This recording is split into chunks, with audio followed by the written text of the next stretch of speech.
Teman-teman, eskavator ini terbuat dari kayu loh teman-teman. Ini bikinan sendiri loh. Bikinnya dari kayu. Ini nggak cepet rusak, soalnya bisa dibenerin sendiri.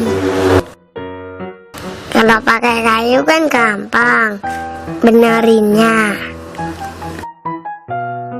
Teman-teman, kalau mau punya eskavator bisa sama aku kok, bisa pesen sama Haris.